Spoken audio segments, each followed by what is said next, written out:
Ahí está. Todavía me agarró un poquito.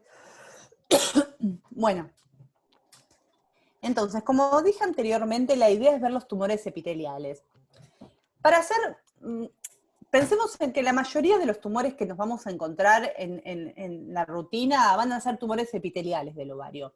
Y llamativamente, los tumores epiteliales son los que más nos cuestan diagnosticar. Porque uno cuando ve un granulosa, no se hace mucho problema. Uno ve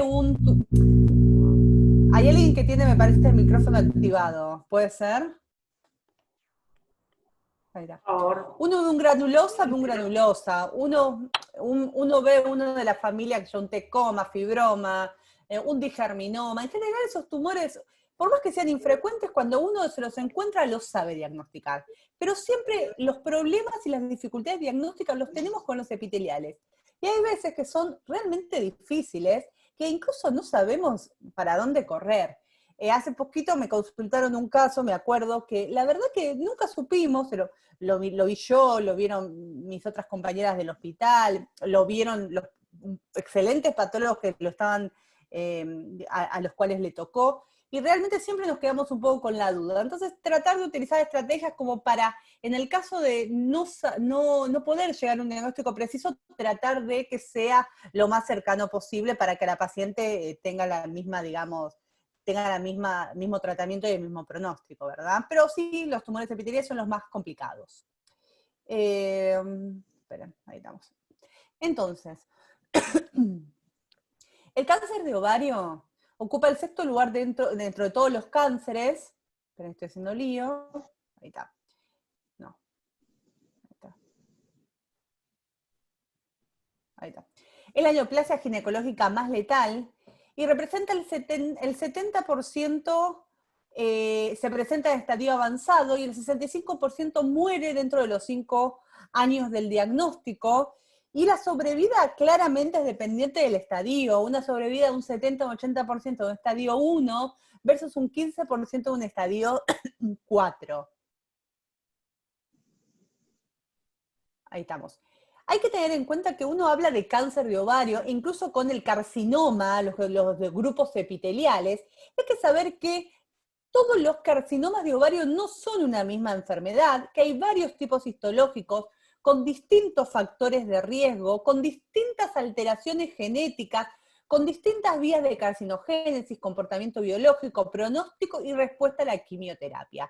Entonces, por más que uno vea un carcinoma de alto grado, tiene que saber o tiene que tratar de subtipificarlo porque depende del subtipo va a ser el comportamiento. Por ejemplo, no es lo mismo diagnosticar un carcinoma seroso de un células claras porque, por ejemplo, el carcinoma de células claras es resistente al cisplatino. Entonces, claramente, cada uno de los subtipos tiene su implicancia, tiene su importancia. Bien.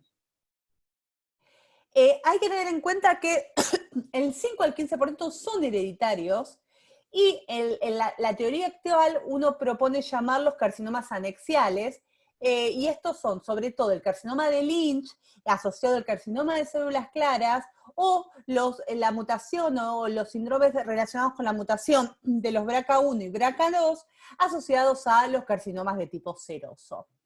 Esta es la clasificación de la WHO 2014, sí, que se publicó en 2014. Ahora, después, seguramente a lo último, voy a hacer algunas modificaciones que se hicieron en la WHO 2020. Realmente no hubo grandes cambios, si bien se sacaron algunos tipos de tumores y se agregaron otros subtipos, realmente los conceptos siguen bastante estables. ¿Cómo los clasificamos? En general, el tumor se van a clasificar en varios grupos. Los tumores del epitelio superficial, los epitelios estromales que se llaman, que esos son los serosos, mucinosos, el endometroide, las células claras, los transicionales, el indiferenciado y el carcinosarcoma. Tengan en cuenta que sobre todo los primeros, seroso, mucinoso, endometrioide, células claras y transicionales, vamos a tener su variante benigna, su variante maligna y su variante borderline. Luego tenemos los tumores del cordón sexual estromagonadal, en donde están, por supuesto, el tumor de células de la granulosa, el tumor de células de Sertoli, Leydig, el fibroma, el fibrotecoma y demás. Y luego tenemos los tumores germinales. Entonces, hoy nos vamos a orientar a lo que son los tumores del epitelio, que derivan de alguna manera de este epitelio, se creía que derivan de este epitelio superficial. En el cáncer de ovario, el pronóstico se ha afectado por, primero, una correcta estadificación quirúrgica, es decir, el tipo de cirugía. Uno sabe que una correcta citorreducción es uno de los factores pronósticos más importantes, y cuando el paciente se queda con enfermedad residual, digamos, es de pronóstico adverso. Luego, el pronóstico depende del tipo histológico y del grado histológico, junto con los factores pronósticos histológicos, como por ejemplo puede ser la ruptura de la cápsula del ovario. Y otro factor y pronóstico, esto está en correlación a lo que dijimos anteriormente, es el volumen de la enfermedad residual luego de la cirugía primaria.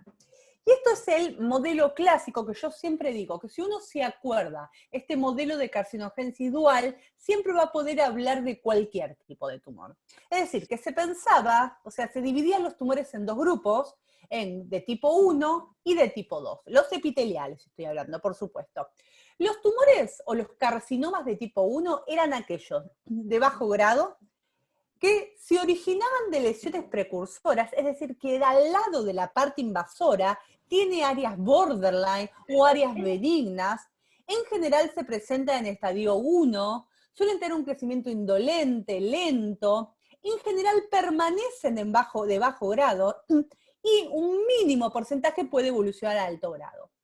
Y los cánceres de ovario tipo 2 son aquellos que son de alto grado, que se originan de novo, es decir, que no se asocian a lesiones precursoras, que típicamente se presentan en estadios avanzados y que suelen tener un crecimiento rápido y agresivo.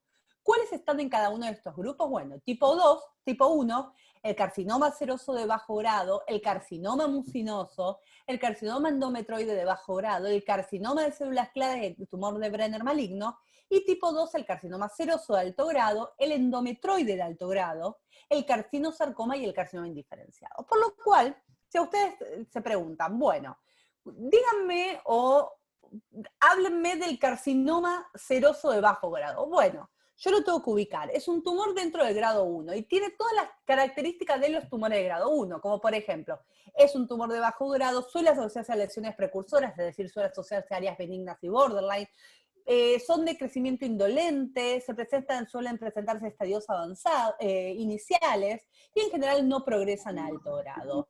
Y si le pide hablar a alguien de carcinoma, por ejemplo, seroso de alto grado, bueno, es un tumor agresivo, es un tumor que se origina de novo, que no va a estar asociado a lesiones precursoras, que se presenta en estadios avanzados y que tiene un curso agresivo. Por lo cual, cada uno de estos tumores responden a las características de su grupo, a grandes rasgos, por supuesto.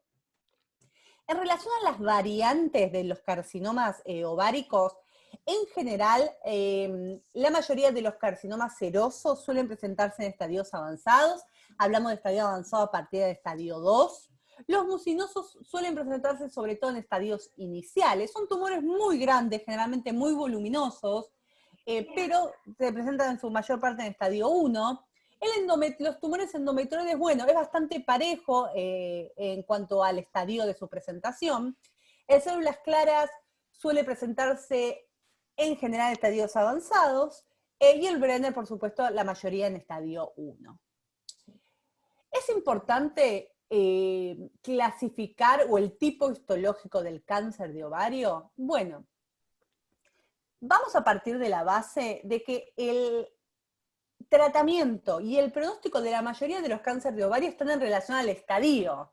Entonces, si lo que más importa es el estadio, ¿importa el subtipo? Bueno, la realidad que sí, porque por lo que dije anteriormente, hay tumores, por ejemplo, resistentes a algunas quimioterapias, para las cuales se están desarrollando nuevas terapias blancos. Por ejemplo, el carcinoma de células claras, que dijimos que es resistente al cisplatino, los carcinomas mucinosos, los carcinomas serosos de bajo grado. Y hay que tener en cuenta que es muy fácil confundirse los carcinomas epiteliales de ovario. Por ejemplo, confundirse el seroso con el células claras, el seroso con el endometroide de alto grado, o el seroso con un carcinoma, por ejemplo, indiferenciado. Por lo cual, uno tiene que poner la mayor voluntad, utilizar la inmunistoquímica, utilizar la hematoxilina, y muy importante, utilizar el buen y el correcto muestreo del tumor para llegar al diagnóstico. Sin embargo, y esto es muy importante aclarar, la mayoría de los cánceres de ovario son serosos, ¿sí? Entonces, lo vamos a hablar de los tumores serosos. Esto obviamente lo hago muy rápido porque esto ustedes lo conocen de sobra. Los tumores serosos benignos representan el 30%. El 60% de los tumores serosos son benignos y el tratamiento es la quistectomía. Entonces, conocer la macroscopía del ovario es sumamente importante para la congelación. Yo les digo que la congelación en el ovario, todo el mundo generalmente le tiene miedo a ir a congelar los ovarios, pero la buena macroscopía es el diagnóstico en la mayoría de los casos. Y uno después confirma con citología, con corte, pero uno cuando lo ve ya en su mente tiene la respuesta. En general, los cistoadenomas serosos, que para llamarlo de esa manera deben por lo menos medir más de 1 centímetro, suelen tener superficie externa e interna lisa, pero a veces pueden tener papilas gruesas. Estas papilas gruesas son absolutamente normales. Las papilas que nos deben preocupar son esas papilas finas y friables que desprenden al tacto. Estas papilas en general se presentan en la variante denominada cistoadenofibroma seroso papilar, que es una variante de cistoadenoma seroso totalmente benigna. Por lo cual, siempre evaluar ambas caras de los quistes cuando nos los dan a congelar. En general suele ser una pared quística revestida por un epitelio que la mayoría de los casos es un epitelio de tipo salpingioide, a veces puede ser más cuboide, a veces más cilíndricos, pero se respeta siempre esa monocapa.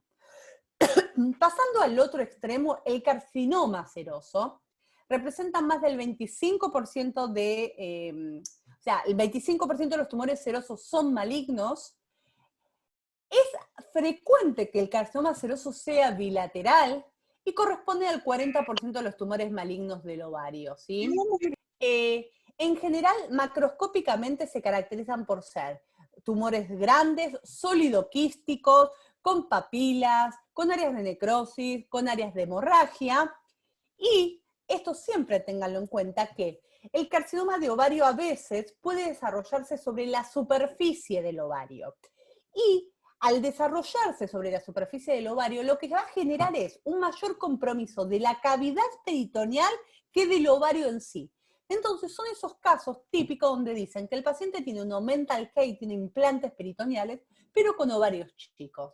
Entonces, bueno, tratan de encontrar la topografía, por más que la realidad es que una vez que ya está en cavidad no interesa que se originó del ovario, de la trompa, del peritoneo, pero cuando ocurren esos casos, lo más frecuente o algo habitual es que sean carcinomas serosos superficiales del ovario que se diseminaron hacia la cavidad.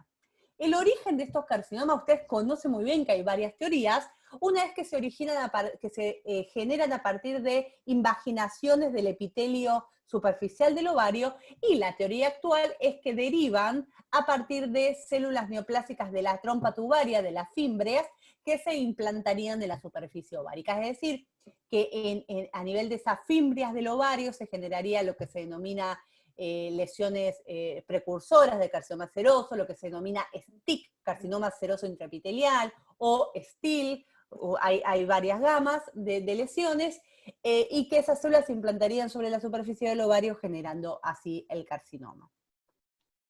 ¿Cómo lo clasificamos?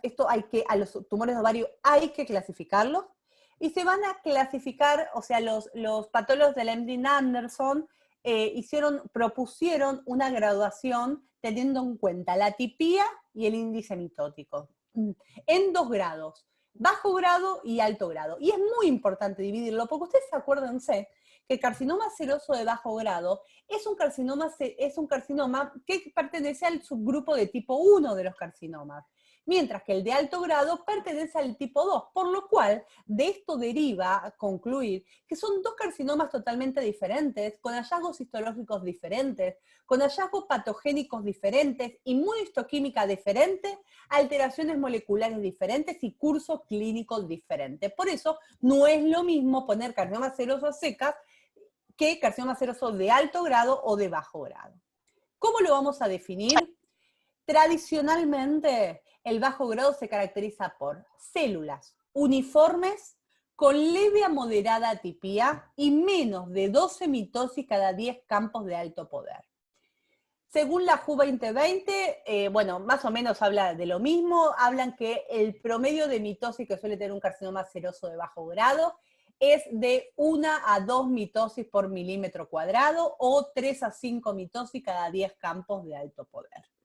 En general, los carcinomas serosos de bajo grado presentan mutación del BRAF y del KRAS. El carcinoma seroso de alto grado se caracteriza por presencia de células pleomórficas con marcada atipía citológica y más de 12 mitosis cada 10 campos de alto poder. En general, estos tumores se asocian a otras alteraciones moleculares, como es la mutación de la P53, que es un recurso importante porque nosotros habitualmente podemos hacer inmunohistoquímica para ver esa mutación. Se asocian a anormalidades del BRCA, BRCA1 o BRCA2. Y otra característica bastante importante o bastante característica del carcinoma seroso de alto grado es que tiene una atipía marcada atipía citológica a manera uniforme, pero uno cuando lo empieza a ver en el microscopio ve todas células bien atípicas y de pronto encuentra células más bizarras. Es una característica bastante patognomónica de este tumor. Y este es un cuadro, vean qué interesante, si uno los divide en carcinoma seroso de bajo grado y de alto grado, el carcinoma seroso de bajo grado suele tener mutación del KRAS o BRAF y en general muy pocos, casi ninguno presentan mutación de la P53. Entonces, si uno tiene un carcinoma seroso y le da dudas porque es una muestra chica, si es un alto grado, un bajo grado, y le hace una P53 y está mutada, y un bajo grado en general no muta en la P53. En cambio, vean el alto grado, la mayoría tienen mutación de la P53 y casi ninguno muestra mutación del KRAS-BRAF. Y vean esto, qué interesante también, son los tumores borderline. Los tumores borderline en general presentan las mismas características moleculares que el seroso de bajo grado. Y esto es muy lógico, porque el seroso de bajo grado es un tumor del grupo 1 que deriva de lesiones precursoras, que es el tumor seroso borderline. Nunca o casi nunca, diría yo, vamos a encontrar carcinomas serosos de alto grado asociados a neoplasias borderline. Pero piensen ustedes si han visto tumores borderline asociados a carcinomas serosos de alto grado. Eso en general no se da. Bien, esto es lo que dije anteriormente, el 60% de los carcinomas serosos de bajo grado se asocian a neoplasias borderline, mientras que el 2% de los carcinomas de alto grado se asociarían a este tipo de neoplasias. Esta es una macroscopía, vean, típica de todo el anexo e incluso el omento infiltrado por este tumor.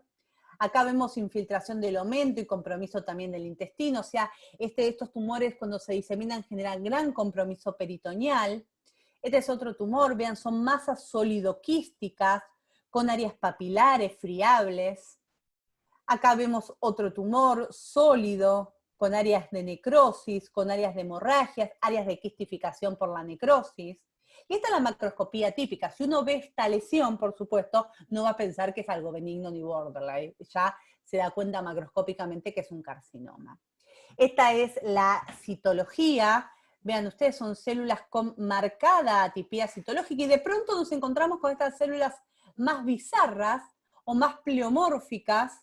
Suelen tener un aumento del número, un elevado índice mitótico, por lo menos más de 12, y el patrón arquitectural es variable, puede tener un patrón arquitectural sólido, papilar, o formando glándulas, obviamente glándulas de contornos irregulares que desprenden grupos epiteliales a las luces glandulares. Acá vemos un poco mejor la citología, vean ustedes la marcada atipía citológica. La asociación con cuerpos de samoma, por supuesto no son patognomónicos, pero son bastante características del carcinoma seroso carcinoma seroso. Estos son extendidos citológicos, por ejemplo, de una biopsia intraoperatoria, en donde uno ve realmente grupos epiteliales con marcada atipía citológica, que forman grupos pseudopapilares con superposición. Si uno quisiera aplicar técnicas de inmunohistoquímica, en general, todos los carcinomas serosos son, o la mayoría, por supuesto nunca es todo y nunca es nada, la mayoría son positivos para el WT1, lo que me puede ayudar a diferenciarlos de alguna manera del endometroide, que es negativo para el WT1. La P53 va a dar un patrón mutado, sobre todo en los carcinomas serosos de alto grado, y un patrón de tipo wild type no mutado en los de bajo grado. Y la realidad es que se describe que algunos serosos pueden ser positivos para BCL2, para HER2-Neu y para c-KIT, pero realmente no son todavía marcaciones que estemos utilizando en la práctica diaria. El HER2-Neu, bueno, puede llegar a utilizarse en un futuro. ¿Cuáles son las diferencias entre carcinoma de alto y bajo grado? Los carcinomas serosos de bajo grado parecieran responder menos a la quimioterapia convencional que en los alto grados, pero sin embargo, los pacientes con carcinoma seroso de bajo grado tienen mayor sobrevida. Igual, cuando digo mayor sobrevida, me refiero a una mayor sobrevida, pero tampoco demasiada. Fíjense que la sobrevida media de un bajo grado es de 4,2 años, versus 1,7 años del alto grado. Son tumores de mal pronóstico. Ahora, hacemos esta disquisición de alto grado, bajo grado, pero hay que tener en cuenta que el carcinoma seroso de bajo grado son tumores infrecuentes. Lo más común son los serosos de alto grado. En el Epstein Anderson, en este artículo, estiman que menos del 10% de todos los carcinomas serosos de ovario son de bajo grado. Es decir, que la mayoría de los serosos, el 90%, son de alto grado. Y carcinoma seroso de bajo grado, según en este estudio de Hill, representa 1 entre 202 casos de los tumores avanzados. O sea, cuando agarraban de estadios avanzados, 1 de esos 102 casos que estudiaron era seroso de bajo grado. Entonces, les voy a presentar este caso clínico, mujer con antecedentes de oforectomía. Se había hecho la oforectomía en Brasil, desconocíamos la anatomía patológica, yo era residente en este momento, o sea, fue hace varios años, y presenta ascitis e implantes peritoneales. Entonces, biopsian la ascitis y el implante peritoneal. Eran un tejido muy duro, por lo cual se decalcificó. Por eso las imágenes que van a ver ustedes no son las mejores. Y veíamos esto. Esta era la pura realidad de lo que se veía al microscopio. Era un tejido con bastantes alteraciones artefactuales, probablemente por el proceso de decalcificación, y la presencia de numerosos cuerpos de samoma, ¿sí? Acá vemos los cuerpos de samoma. Cuando uno miraba mayor aumento, veía que estos cuerpos de samoma, si ven acá, estaban asociados a estos grupos papilares, a estos pequeños grupos papilares de células que aparentemente tenían una atipia leve. Vamos a ver otra imagen. Vemos que la mayoría de estos cuerpos de samoma se asociaban a estas estructuras papilares que en algunos lugares parecían encontrarse dentro de como si fueran espacios de retracción. Y cuando uno veía la citología de estas papilas, que fíjense en 1, 2, 3, 4, 5, 6, 7, 8, está formada por 8 o 9 células que formaban la papila, las células tenían bajo pleomorfismo nuclear. Entonces, en este caso se le hizo inmuno. Y fue positivo para K125, vean que el corte con inmuno salió mejor. Vean acá nuevamente rescatamos que son papilas constituidas por poca cantidad de células, con una atipia leve, alguna moderada podrá decir, pero está esto a mucho aumento.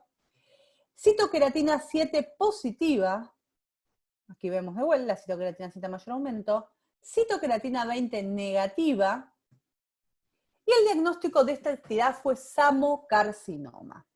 Por eso se los muestro, porque el samocarcinoma es una variante poco frecuente de los tumores serosos de ovario de bajo grado, que se caracteriza por una gran invasión local, con baja tasa de progresión, recurrencia y en general buena respuesta a las terapias hormonales.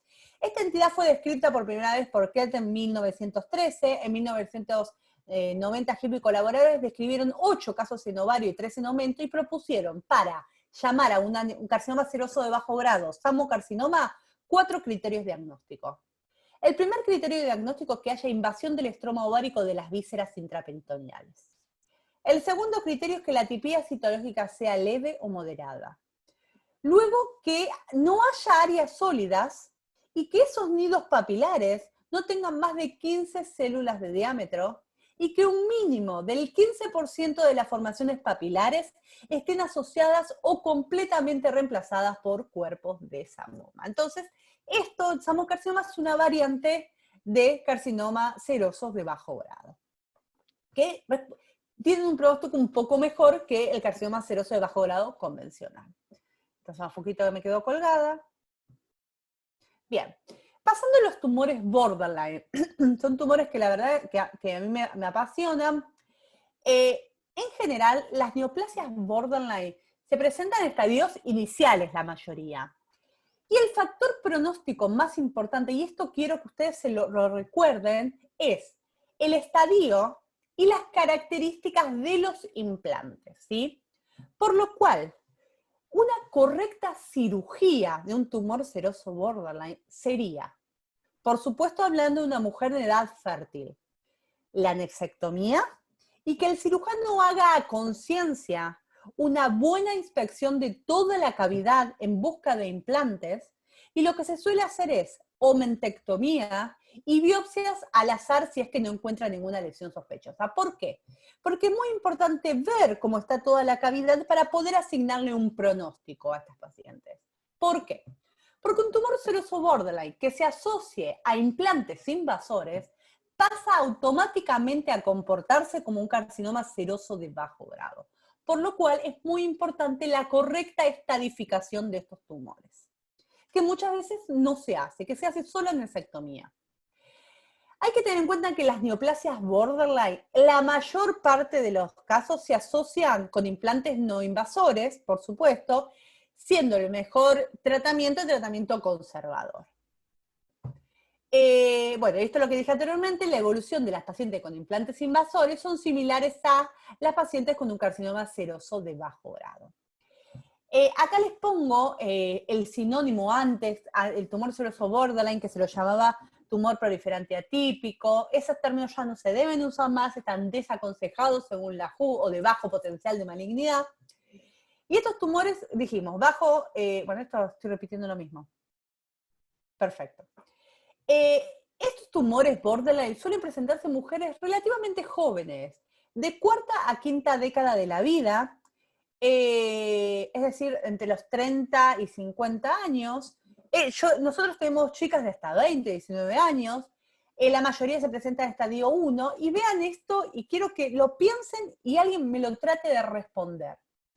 Los tumores borderline se pueden asociar en un 17 al 27% de los casos a compromiso ganglionar, y un 7 al 18% de los casos a compromiso de los ganglios paraórticos, ¿sí? Y esto ténganlo en mente, porque ahora vamos a retomar respecto al compromiso ganglionar de estas lesiones. Macroscópicamente son bastante característicos también, suelen ser quísticos y suelen tener estas papilas. Son papilas friables que se desprenden al tacto. ¿Pueden tener áreas sólidas? Sí, cuando hay áreas asociadas de adenofibroma. Y con frecuencia son bilaterales y a veces pueden comprometer la superficie del ovario. Esta es una macroscopía típica de un carcinoma seroso borderline de la superficie. Uno ve todas estas papilas friables que cuando lo toca con el bisturí, esas papilas se quedan en el guante, ¿sí? Por supuesto, uno está ante esta congelación. Seguramente ya de entrada vas a ver que es un borderline. Entonces, en general, la respuesta es borderline, no se descarta mayor patología porque, por supuesto, por el volumen tumoral y sabiendo que uno tiene que dar 1 centímetro un taco por centímetro de tumor, el correcto muestreo va a llevar al diagnóstico definitivo. Pero en la congelación ya con esto puede decir borderline tranquilamente. Acá vemos otros implantes que tenían estas lesiones. Y la microscopía del tumor borderline suelen ser una formación quística con estructuras papilares revestidas por células de tipo serosa, salpingioide, que muestran estratificación celular, desprendimiento de grupos epiteliales hacia la luz del quiste y una atipía de leve a moderada. Hay veces que podemos encontrar algunos focos microinvasores, pero que realmente estos focos microinvasores no le cambian el pronóstico a la lesión. Entonces yo me pregunto si alguien se anima a responder. Es un tumor que no infiltra el estroma, es decir, es un tumor no invasor. Ahora, ¿cómo puede ser que pueda tener compromiso ganglionar? ¿Alguna vez alguien se lo preguntó? ¿O algún ginecólogo le preguntaron cómo es que, siendo una lesión de alguna manera no invasora, borderline, puede generar compromiso de los ganglios? ¿Alguien le pasó? ¿A alguien se le ocurre alguna respuesta?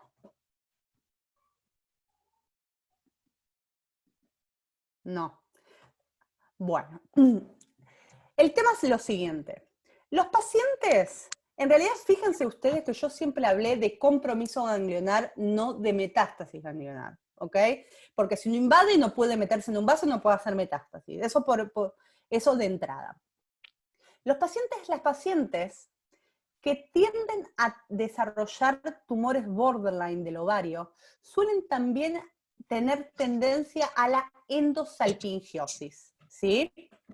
Esta endosalpingiosis, es decir, la presencia de tejido glandular, por ejemplo, en los ganglios y demás, voy de vuelta. Estas pacientes tienen tendencia a desarrollar endosalpingiosis. Entonces, cuando se desarrolla el borderline sobre este epitelio por las mutaciones características del borderline, puede simultáneamente desarrollar borderline en esos focos de endosalpingiosis que tienen, por ejemplo, los ganglios. Entonces, no es una diseminación del borderline, sino que es un compromiso por el desarrollo de áreas borderline en focos de endosalpingiosis.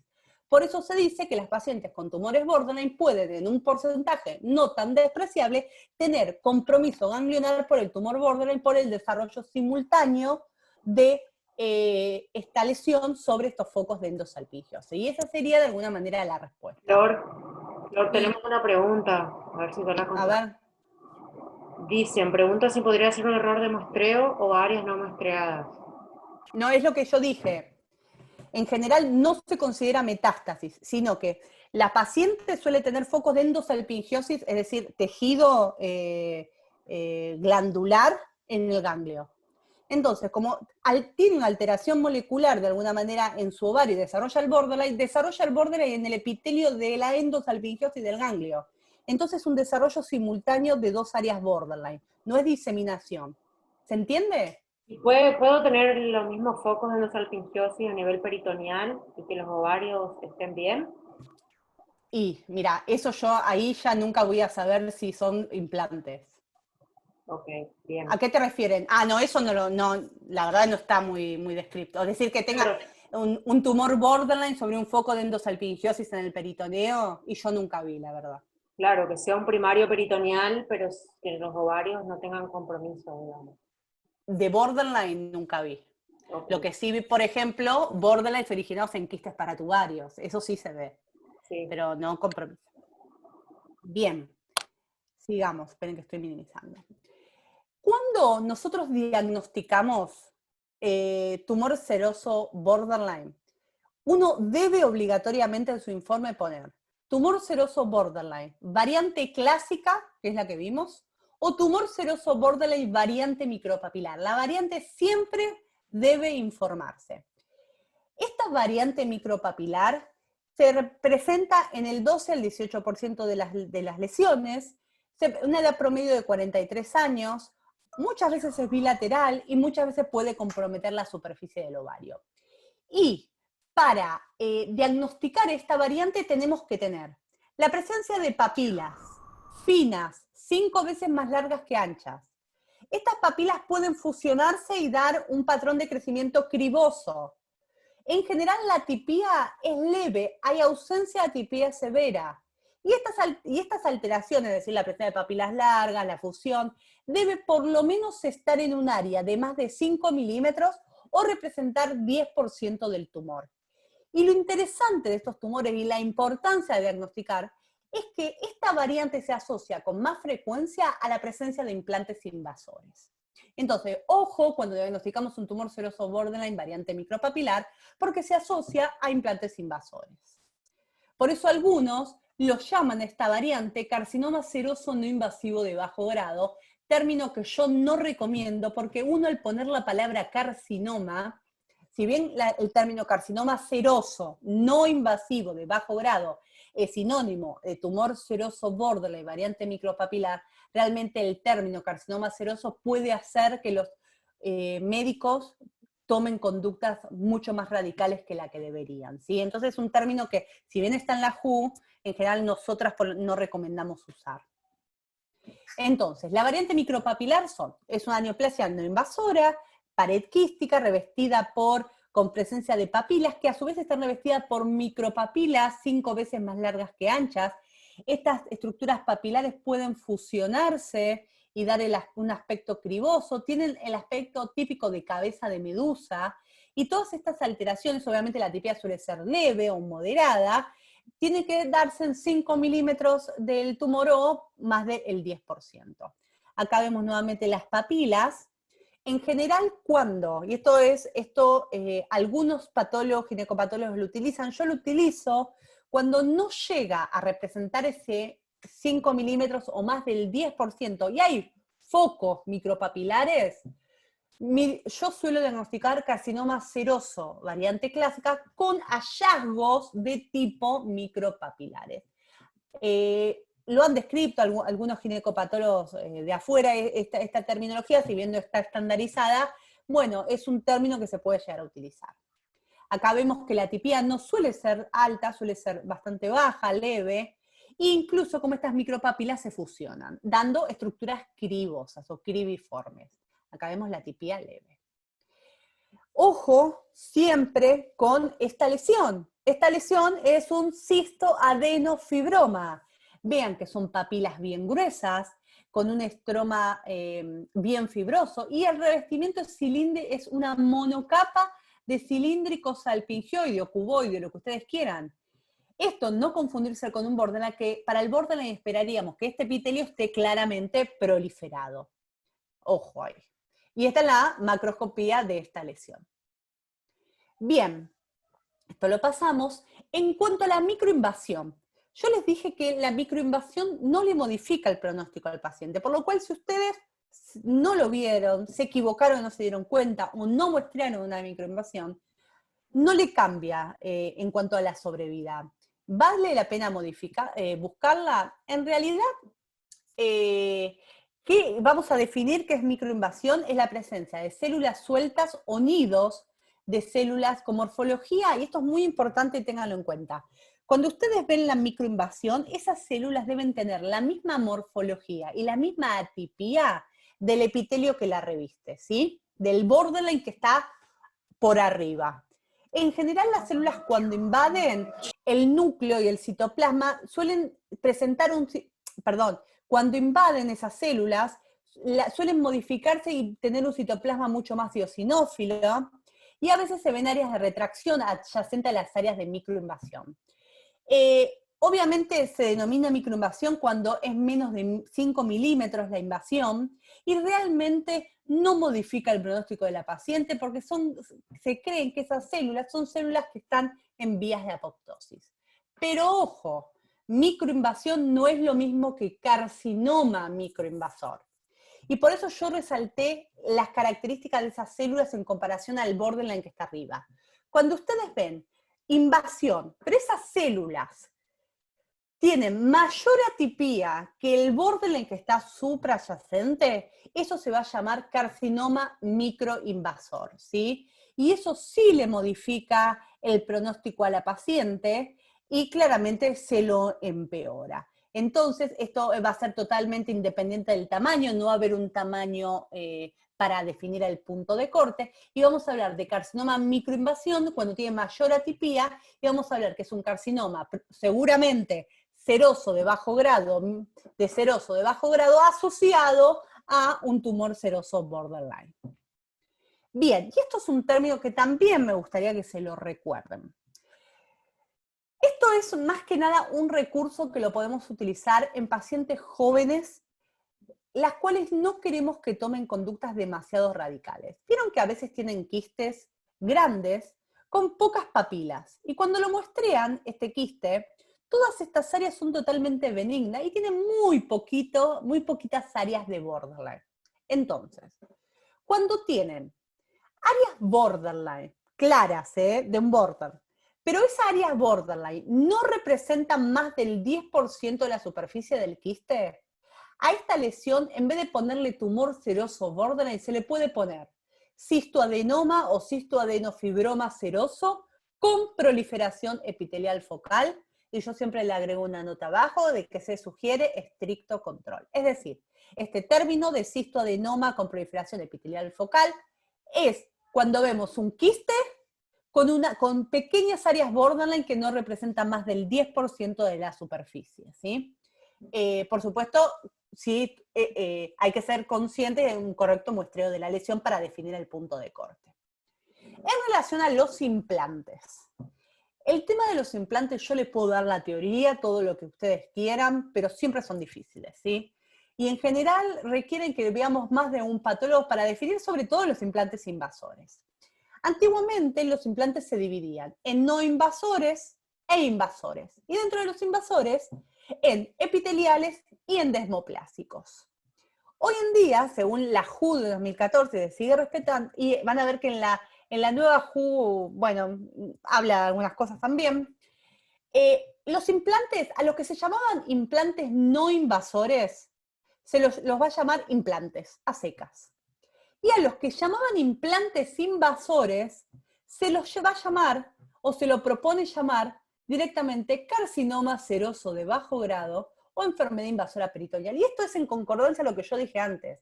Yo les dije que un carcinoma borderline con implantes invasores se comportaba igual que un carcinoma seroso de bajo grado. Por lo cual, si uno ya tiene implantes invasores, la enfermedad pasa a llamarse carcinoma seroso de bajo grado o enfermedad invasora peritoneal. Estos implantes invasores invaden el tejido subperitoneal, pueden tener un componente epitelial extensivo con formación de glándulas, papilas, células sólidas, se asocia a desmoplasia, y es muy importante que ustedes pongan en su informe el tamaño de los implantes, porque a mayor tamaño, peor pronóstico, por el tema que hablamos antes de la importancia de la enfermedad peritoneal residual. En la WHO 2020, lo que hablan en relación a los implantes es que por definición los implantes de un tumor seroso borderline son no invasivos, y los implantes invasivos ya constituyen el carcinoma seroso de bajo grado. Entonces estos son ejemplos de implantes invasores, son claramente subperitoneales, asociados a desmoplasia, pueden ser papilas, glándulas, pueden tener cuerpos de Samoma. Y vean ustedes, este es un estudio que se hizo ya en el 2000, es un metaanálisis en realidad, que se estudiaron 4.129 pacientes con tumor seroso borderline, y el 100% tuvo sobrevida estadio 1.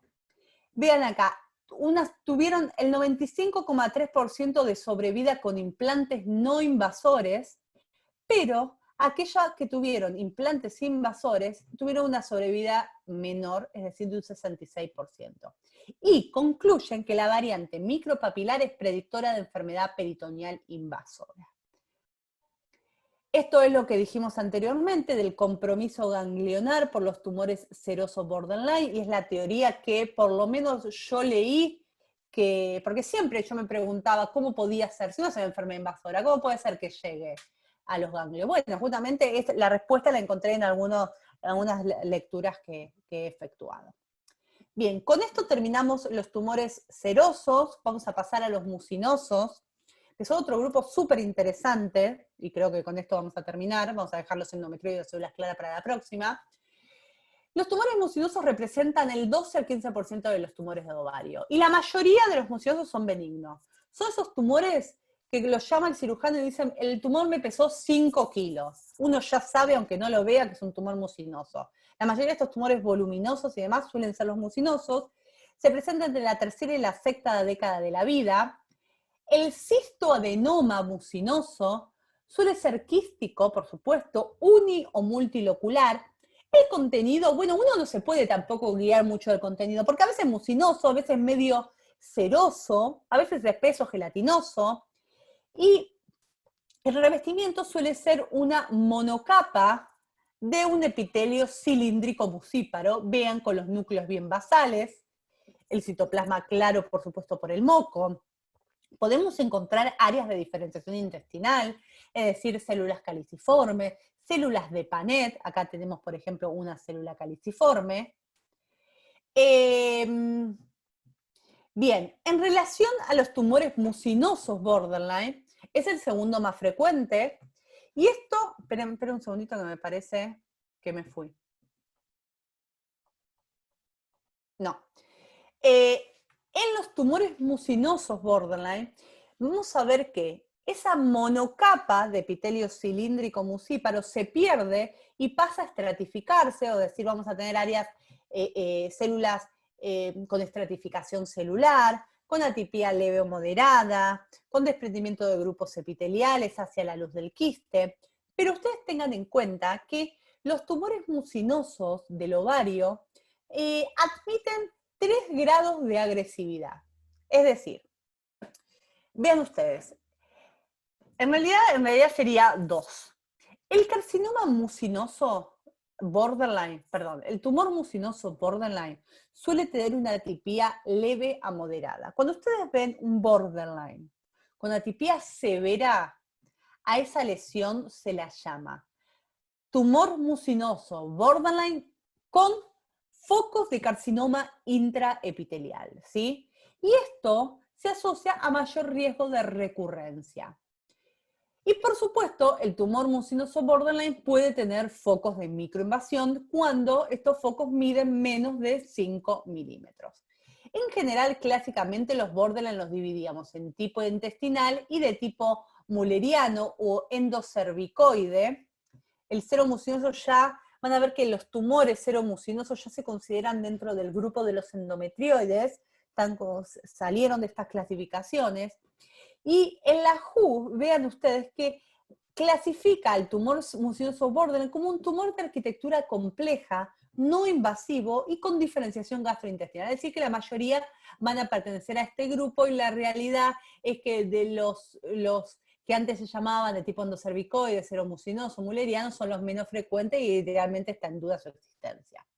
Entonces vemos, este tumor que claramente no es la monocapa mucinosa que vimos anteriormente, ya vemos estratificación, esto ahora vuelvo después. Entonces, acá repitiendo lo que dije, el mucinoso, nosotros podemos tener un cistoadenoma mucinoso con áreas borderline que representen menos del 10%. Entonces lo vamos a llamar cistoadenoma mucinoso con proliferación epitelial focal, igual que los serosos. Podemos tener un tumor seroso borderline con focos de carcinoma intraepitelial, cuando tengamos atipia N3.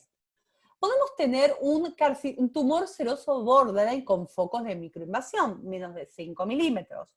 O podemos tener aquellos tumores mucinosos borderline con nódulos murales, sarcomatosos o anaplásicos, ¿sí? Que no voy a llegar a hablar de esto, pero sepan que existen. En relación al carcinoma mucinoso, sabemos que estos tumores suelen ser voluminosos y acuérdense lo siguiente, son tumores del grupo 1, es decir, que un tumor mucinoso, un carcinoma mucinoso, o un tumor mucinoso suele presentar toda la gama de lesiones dentro de la misma lesión. Es decir, yo tengo que muestrear bien esta lesión porque probablemente tenga áreas benignas, áreas malignas y áreas borderline. Y por eso las neoplasias mucinosas son una de las neoplasias que mayor peso al diagnóstico hay, o disociación, mejor dicho, entre la congelación y el diferido. Porque uno ve poco, pero realmente en el muestreo seriado puede aparecer mayor patología. Es muy importante en el carcinoma mucinoso siempre informar el patrón de invasión. Y el carcinoma mucinoso puede tener 2 tipos de patrón de invasión. Confluente, que es un patrón de invasión difícil de diagnosticar, es decir, glándulas que se disponen back to back con escaso estroma interpuesto. Y la de tipo infiltrativo, es decir, glándulas mucinosas que infiltran el estroma con reacción desmoplásica estromal. Por supuesto que el patrón de infiltración de tipo infiltrativo, valga la redundancia, tiene peor pronóstico, pero el más frecuente es el de tipo expansivo o confluente. Acá vemos, por ejemplo, un tumor borderline que tiene estos focos invasores o de foco microinvasor. Este es un tumor mucinoso con un crecimiento de tipo expansivo o confluente. Y esta es la citología, y yo pongo esta citología porque ustedes siempre recuerden lo siguiente. Cuando van a una congelación de ovario, hay que decir, por supuesto, si es benigno, si es maligno, si es borderline. Pero también hay que tratar de alguna manera de decir el subtipo, hablando de los epiteliales. Por supuesto, no interesa diferenciar un seroso, un endometrioide en la congelación, pero sí descartar que sea mucinoso. ¿Por qué? Porque siempre recomendamos que los mucinosos saquen el apéndice en la cirugía. Entonces, siempre, por más que la macroscopía sea clara de cáncer o sea clara de benigno, o sea, aunque este simple ustedes digan, esto es benigno, háganle una citología, vean si las células son mucinosas. Porque si es un tumor mucinoso, así sea benigno, le recomendamos al cirujano que reseque el apéndice. ¿Por qué? Porque se sabe que, o está en duda, si realmente existen los tumores mucinosos primarios del ovario. Se sabe que los que son primarios del ovario son los que se encuentran asociados a teratoma. Eso sin duda se dice que es un tumor mucinoso del ovario, aquellos asociados a teratoma. Pero los tumores mucinosos del ovario no asociados a teratomas, muchos postulan son todos metastásicos. Esto realmente no sé si están así, porque uno cuando estudia al paciente no le encuentra otro foco de tumor. No le encuentra un tumor primario aparte, ¿no? En la mayoría de los casos. Pero bueno, es importante sacar el apéndice para descartar que sea un tumor que provenga de allí. Esto es la citología característica, donde vemos el citoplasma ya mucíparo. Con esto damos el sello, le decimos que es mucinoso. Bueno, acá no sé, esta foto no se ve mucho, acá se ve perfectamente este citoplasma mucíparo, esta es una coloración rápida de la citología, acá pueden ver estas células mucinosas, con esto ustedes confirman la estirpe mucinosa de la lesión. Siempre con los mucinosos nos vamos a preguntar esto, si son primarios o si son metastásicos. Para esto vamos a utilizar el cuadro clásico, ¿sí? No hay otra opción. Es decir, favorecemos, nunca dando certezas. Primitivo, si el tumor es unilateral y voluminoso, más de 10 centímetros. Si la cápsula del ovario es lisa y a la superficie del corte hay áreas sólidas quísticas. Y si microscópicamente podemos encontrar toda la gama de lesiones. Sin embargo, se han visto metástasis que simulan borderline. Entonces, esto siempre es en favor. Y favorecemos una metástasis cuando es bilateral, cuando ovarios chicos, cuando compromete la cortical, esto es muy importante, dar buenos tacos y ver la cortical, cuando tiene un patrón nodular dentro del ovario, o cuando infiltra de esta forma infiltrativa. También podemos estar a favor de una metástasis. En relación a la inmunohistoquímica, no hay ninguna inmunohistoquímica característica, perdón. En general, los primarios ovarios son positivos para la citoqueratina 7 y negativos para la 20, pero como son tumores mucinosos pueden expresar también citoqueratina 20, incluso el tumor mucinoso de ovario puede expresar a veces CDX2. El de colon se dice que es negativo para la 20, negativo para la 7, positivo para la 20. El de estómago, positivo para la 7, la 20 puede ser positivo o negativo, y así uno puede jugar, pero realmente no ayuda demasiado.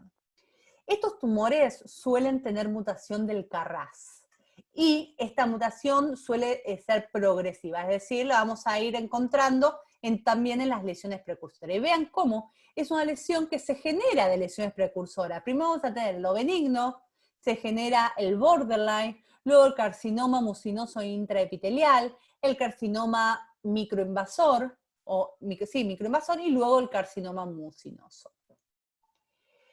¿Qué pasa con los carcinomas mucinosos? Son el 3% de los tumores ováricos, pero hay tendencia a sobrediagnosticar las metástasis, o sea, sobrediagnosticar como primario ovario a metástasis. Realmente las metástasis pueden dar lo que les dije, el fenómeno de maduración, es decir, que dentro de un tumor que sea metastásico podemos ver áreas que simulen borderline y áreas que simulen benigno. Entonces, cuando uno ve estas áreas dice, no, es un tumor del ovario porque deriva de lesiones precursoras. Sepan que las metástasis pueden simular esta maduración o estas lesiones precursoras. Y esto es importantísimo. El pseudomixoma peritoneal, ¿sí? Si bien, obviamente, un primario del ovario puede dar, cuando vemos pseudomixoma peritoneal, casi siempre pensar en metástasis, ¿sí? Y esto es un caso, para ir concluyendo, para no ser demasiado largo, de una mujer de 73 años que consulta con un compromiso, un dolor abdominal difuso y se presenta una masa palpable en el hipogastrio. Entonces, en la ecografía se ve una masa heterogénea, multitabicada, de 176 por 174 por 100 milímetros, gigante. Uno con estos tamaños ya los ateneos piensa es mucinoso. Por supuesto, todo tumor ovárico debería ir al quirófano con videocolonoscopía y con endoscopía digestiva alta hecha, ¿sí? Para descartar siempre que haya un tumor en esta topografía y que el ovario sea un compromiso secundario. Más cuando se sospecha mucinoso. Los marcadores tumorales tenían elevado el K19,9, el CA125 y un poquito, el K125 y un poquito el CA. Entonces nosotros vamos a la congelación y recibimos este tumor que por supuesto es mucinoso, le sale moco. Pero, acá tenemos más, el cirujano nos muestra esta imagen, es la que pudimos sacar, está un poco desenfocada. Una ascitis mucinosa. Tenía moco en la cavidad peritoneal. Yo en ese momento era residente o recién había ingresado y me dijeron, obviamente las médicas con mayor experiencia, eso no es del ovario. La ascitis mucinosa en general, como regla, hay excepciones, es metastásico. Entonces le dijimos, busquen primario ya que tienen abierto al paciente. Y vean ustedes, tenía un tumor en el apéndice. Entonces, esta es una de las moralejas más importantes en relación a los tumores mucinosos. Vemos un tumor mucinoso en el apéndice. Bueno, acá se me fui. Este es otro caso de una mujer de 68 años con una apendicectomía a los 25. Por eso es importante siempre pedir que saquen el apéndice y si no la sacan, por lo menos que la revisen. No tienen sino otro antecedente de relevancia que consulta por tumor abdominopelviano. En la ecografía es una masa compleja, sólido-quística, multitabicada de 30 centímetros, BEDA y BCC negativas, marcadores positivos, y se llama la congelación. Por supuesto, son estos tumores voluminosos, multitabicados. Uno tiene que tratar de abrir, yo sé que a veces es muy difícil, incluso imposible, todos los lóculos, lavar con agua caliente para sacar el moco, inspeccionar bien. Fíjense que tenía estas áreas más sólidas. En la citología intraoperatoria se veían algunas células más mucinosas. La respuesta en este caso fue, no se llegó a animar por decir carcinoma, tumor mucinoso borderline, no se descarta mayor patología. Y como era una paciente añosa, se la estadificó igual que un carcinoma, o sea que no hubo problemas en relación al tipo de cirugía. Entonces vean este tumor. Tenía áreas benignas, revestidas por una monocapa de este epitelio cilíndrico, con células basales. Acá vemos las áreas totalmente benignas. Cobren un segundo. Tenía áreas borderline, obviamente no invadía, con células mucinosas que mostraban estratificación, atipia leve, moderada. Acá vemos bien la estratificación. Ya cuando las células mucinosas empiezan a ser un poco más grandes, ya sospechar en áreas borderline. Tenía focos de microinvasión y vean cómo la microinvasión las células toman esta coloración más acidófila, eosinófila, y tenía áreas claramente invasoras con patrón de crecimiento confluente. Entonces el diagnóstico fue tumor mucinoso maligno con sectores de bajo potencial, y en ese momento se utilizaba esa terminología, con tumores vendría a ser borderline, con áreas borderline y otras benignas. Así que bueno, yo creo que si quieren, no sé cómo vienen de tiempo, si quieren dejamos la endometrioide y células claras para la próxima, como vos quieras, como ustedes quieran. Sí, creo que lo podemos dejar porque si no, por ahí se va a hacer muy largo. Quiero aclarar algo más. Sí. Quiero aclarar lo siguiente. El carcinoma mucinoso admite el término de carcinoma intraepitelial, cuando tenemos atipia severa en el epitelio. El seroso no. Cuando uno ve un borderline seroso con marcada atipia, eso ya es un carcinoma seroso de ovario, ¿sí? Por más que no le vea una invasión. Si uno ve algo con morfología borderline, con una atipia severa, a eso ya no le puede llamar borderline, sino que le tiene que llamar carcinoma seroso. ¿Se entiende? Aunque no invada. no admite el borderline seroso, no admite la atipía que por ahí admite el mucinoso. ¿Mm? Ahí, Flor, en el chat hay una pregunta. No sé si la querés leer. De Lisa Blanghini. Sí. Bueno, quería consultar si en los tumores mucinosos borderline tienen que haber algún porcentaje de atipía para considerar el carcinoma intraepitelial. No. Cualquier foco de atipía severa lo consideramos carcinoma intraepitelial, no hay un punto de corte. En general uno diagnostica carcinoma, tumor seroso borderline con focos de carcinoma intraepitelial. Esto muchos los ginecólogos no lo conocen, pero hay que llamar por teléfono y decirle, ojo que no es un carcinoma invasor, el carcinoma intraepitelial lo que le da es mayor riesgo de recurrencia, ¿sí? Pero no es que tienen que tomar una conducta súper radical, se trata igual que un borderline, pero se le presta más atención. Y después dice, o ya ver un foco es suficiente, ahí está. Ahí veo otra pregunta que dice, en ese caso de bajo grado, ¿cuándo es un seroso borderline con atipía severa? No estoy entendiendo. No entiendo la pregunta. Si te querés deshabilitar el micrófono, Hay por ahí es más fácil. otra pregunta más arriba que dice, si usás de forma indistinta los términos borderline o proliferativo atípico. No, el proliferativo atípico no se usa más. Tumor mucinoso borderline, tumor seroso borderline, no se usa más, ni tumor con potencial, ¿cómo era? Ni tumor proliferante atípico, ni tumor con potencial maligno. No, ¿cómo era? Proliferante atípico. Bueno, se me fue el término. No, se usa el borderline. El común. ¿Florencia? ¿Puedo Sí. hacerte una consulta? Sí. ¿Cómo andás, Andrea Bruni? Hola, ¿cómo andás? ¿Cómo andás? Mira, Bien. me pasa te quería consultar un caso de una biopsia de peritoneo, que cuando la veo al microscopio, es decir, yo estoy viendo un tumor seroso borderline, no veo atipía de alto grado, y lo único que veo es adyacente a eso, veo papilas de un seroso borderline, y veo solo un fragmento muy pequeño de peritoneo con una embolia linfática. ¿Vos eso cómo lo interpretás? No entiendo, de vuelta. ¿Vos qué viste? ¿Vos tenés biopsia de peritoneo? Hacen una biopsia de peritoneo y en realidad es una gran papila, bien revestida por epitelio de tipo ¿Pero es un seroso, quiste que hay en el borderline. peritoneo? No, es como, recibo una biopsia como si fuera una papila, como si recibieras una gran papila, eso lo mandan como peritoneo, como biopsia de peritoneo parietal. La verdad uno no ve atipía, y lo único que veo como extra es solo en un fragmento aparte muy pequeño una embolia. No sabía cómo interpretarlo. Mirá, tendría que verla, pero primero hay que ver cómo... A ver, eso que vos recibes es... Porque hay dos opciones acá.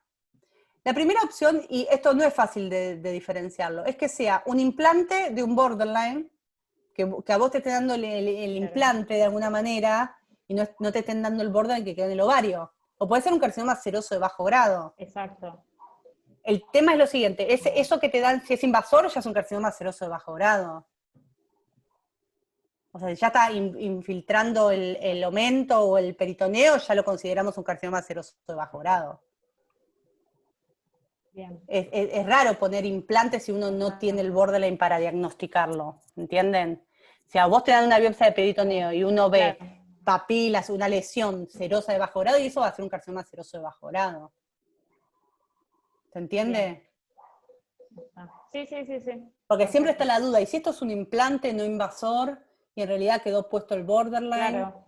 Pero bueno, hay que ver bien cómo está esas células neoplásticas en relación al epitelio también, hay que verla. Perfecto, bárbaro. ¿Sí? No sé si me expliqué, qué sé yo. Sí, genial. Sí.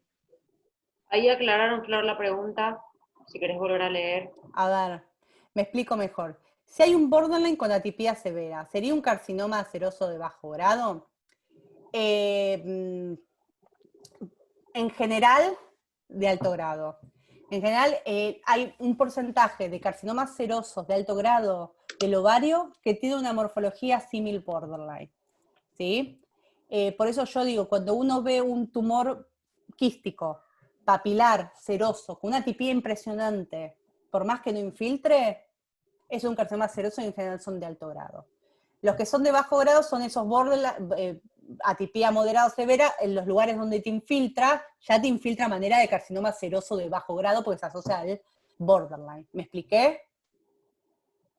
En general, estos tumores papilares, como dije, que no invaden, pero tienen mucha atipía, suelen ser serosos de alto grado. Es una variante muy poco frecuente, pero siempre hay que tenerlo en cuenta, por más que no vea invasión.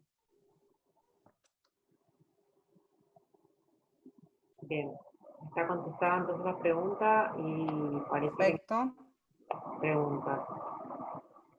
Así que bueno, vamos. Bueno, yo sé que fue mucho para 2 temas solos, pero son temas bastante importantes, ¿sí?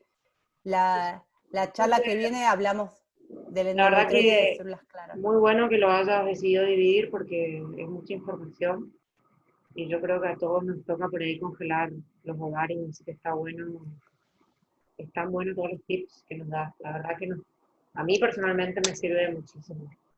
Sí, si quieren la clase, después la que viene hablamos un poquito de congelación de ovario, que hay algunos trucos, o sea, no siempre hay que ser tan categórica. Uno, Sí, sí. obviamente, uno dice benigno, no se descarta borderline, maligno, borderline no se descarta maligno. En la clase les voy a dar unos esquemas que utilizamos nosotros para congelar. La verdad que muchas veces a mí me pasa en mi hospital que me preguntan, metastásico primario. ¿Viste? Es como que la congelación tiene sus limitaciones y los ginecólogos tienen que entender eso. No, eso es imposible, imposible. Lo mismo te llaman para el pulmón para ver si le hacen la lobectomía, para ver si es primario o porque tiene antecedente de cáncer de mama para que se lo definan. No, es imposible. Eso es imposible. No. Pero bueno, la próxima le voy a dar algunos algoritmos. Dale. Bueno, Flor, te agradecemos como siempre Bueno, tu predisposición a enseñarnos y a bueno, todos los que mejor. siempre nos siguen en estas charlas. Así que te mandamos un beso y saludos a todos. Que pasen buen fin de semana. Bueno, les mando un saludo a todos. Bueno, Gracias. Adiós. Chao, chao.